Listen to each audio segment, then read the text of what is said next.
Welcome to Shalom World Podcast. Hi kids! Hi kids! I'm Katie. And I'm Koco. And we're so excited to meet you!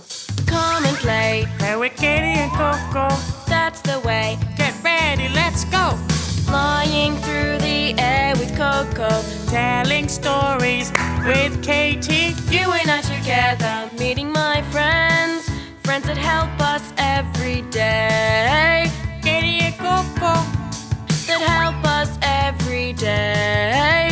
Katie and Koco. Play and sing. Pray and bring. You and I, we do our thing. It's Katie and Koco. I have an announcement. Oh, excellent! And what is it? I have decided. Yes? I have decided that we shall do our tongue twister from last time. Marvelous! Marvelous! Oh, yes, just marvelous! Marvelous, I say. I say, are you all right? Marvelous! Marvelous. Shall we begin? Repeat after me. Moses supposes his toes are roses. Moses supposes his toes are roses. But Moses supposes erroneously. But Moses supposes erroneously. And Moses, he noses his toes aren't roses. But Moses, he noses his toes are roses. As Moses, he noses his toes to be. As Moses noses his toes to be. Oh, very good, marvelous. Let's try that all together now. Are you ready? And 1, 2, 3. Moses supposes his toes are roses. But Moses supposes erroneously. And Moses, he noses his toes aren't roses. As Moses supposes his toes to be. Oh, excellent. Marvelous, wasn't I? Oh, yes, indeed, marvelous. But I have another announcement to make. Let's go tell the story now. Yeah, let's go.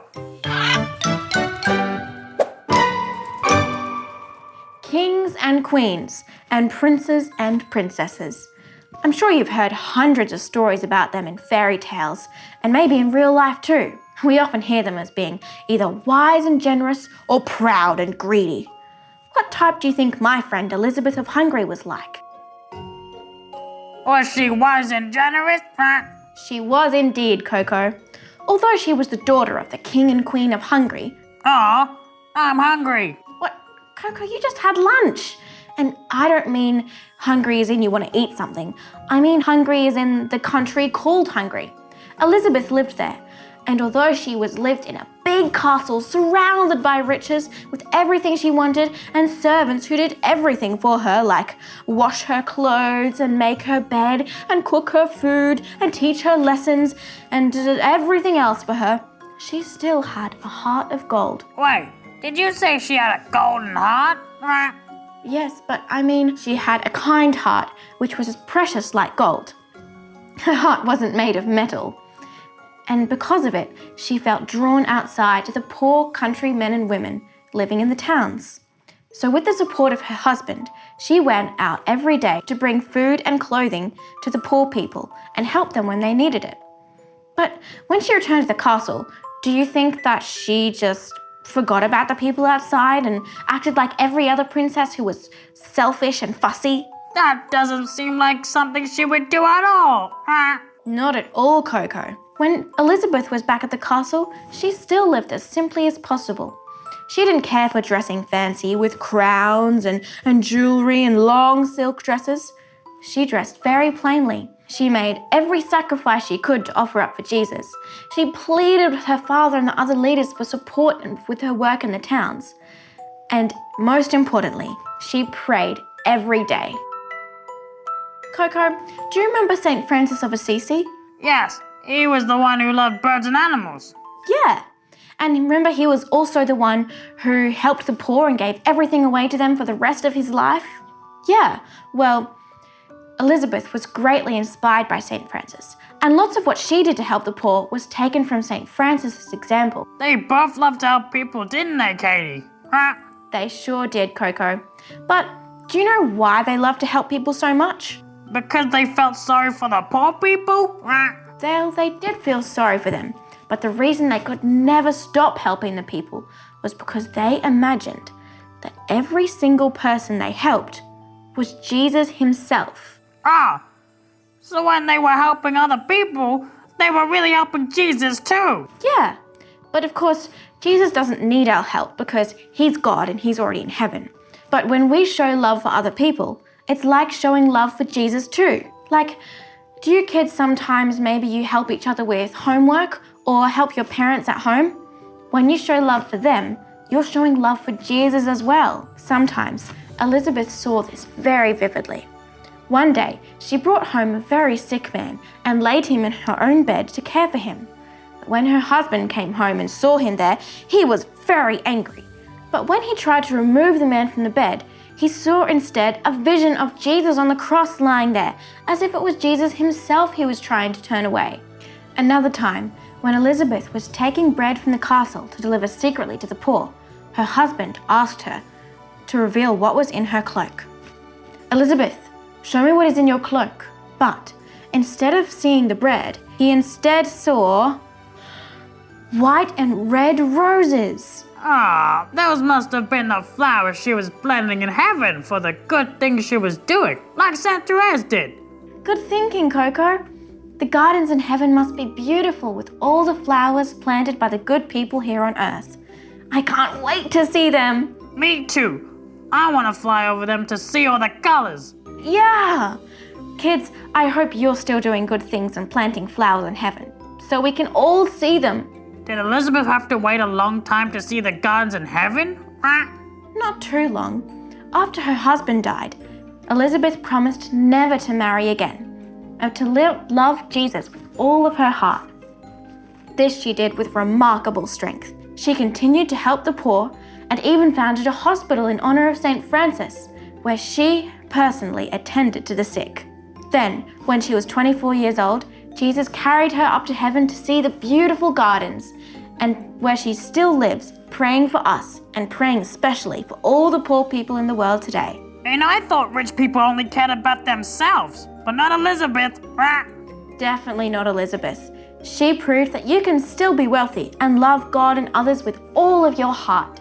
Because unlike most rich people who only use their money for themselves, Elizabeth used her wealth and power to help other people who had nothing or little at all. Thank you, St. Elizabeth, for proving yourself not only a princess of the world, but a princess of heaven. Help us to continue to follow your example and love God and others no matter how important we think we are. And let's also pray for the leaders of the world today that they might be as loving and caring as Elizabeth. Katie! All that talk of feeding people makes me hungry! Koco, you're always hungry. Too bad St. Elizabeth can't come right now and bring me some food! Well, she might not be able to bring you food, but maybe she can send you down some roses. Really? And on the weather today, in the morning we'll be having a slight chance of rose petals, and towards the afternoon it will be raining roses. So make sure you go outside and enjoy them. Imagine that! Yeah, imagine that every time you pray to St. Elizabeth of Hungary, it's like she rains down roses from heaven for you to enjoy. Wow! I will imagine that. Nice! Yeah, it is nice. What about this? Is this nice? What? To begin to toboggan. First buy a toboggan, but don't buy too big a toboggan, because too big a toboggan is too big a toboggan to buy to begin to toboggan. Wow, that's very nice when you say it. I don't know about that, Katie. I know about that. Are you ready? Repeat after me. To begin to toboggan. To begin to toboggan. First, buy a toboggan. First, buy a toboggan. But don't buy too big a toboggan. But don't buy too big a toboggan. Too big a toboggan Too big a toboggan. is too big a toboggan. It's too big a toboggan. To buy, to begin to toboggan. To buy, to begin to toboggan. Yeah, let's try that all together very slowly. Are you ready? There. To begin to toboggan. First buy a toboggan. But don't buy too big a toboggan. Too big a toboggan is too big a toboggan to buy to begin to toboggan. Wow, good job. Repeat after me. To begin to toboggan. To begin to toboggan. Yes. First, buy a toboggan. First buy a toboggan. But don't buy too big a toboggan. But don't buy too big a toboggan. Too big a toboggan Too big a toboggan. is too big a toboggan It's too big a toboggan. to buy to begin to toboggan. To buy to begin to toboggan. Almost. That was pretty good. Let's do it all together now. Ready? To begin to toboggan, first buy a toboggan. But don't buy too big a toboggan. Too big a toboggan is too big a toboggan to buy to begin to toboggan. Ah. Marvelous. Oh, indeed, marvelous. I say. Indeed. Must we be off now? Yes, it is time to go abroad. Well. Thank you. Goodbye. See you next time. kids. Saint Elizabeth of Hungary, please pray for the hungry. Come and play, Play with Katie and Koco. that's the way. Get ready, let's go. Flying through the air with Coco. Telling stories with Katie. You and I together, meeting my friends. Friends that help us every day. Katie and Koco. That help us every day. Katie and Koco. Play and sing. Pray and bring you and I, we do our thing. It's Katie and Coco. Shalom World Podcast is now available on all online platforms, including Apple Podcast, Spotify, Amazon Music, and others.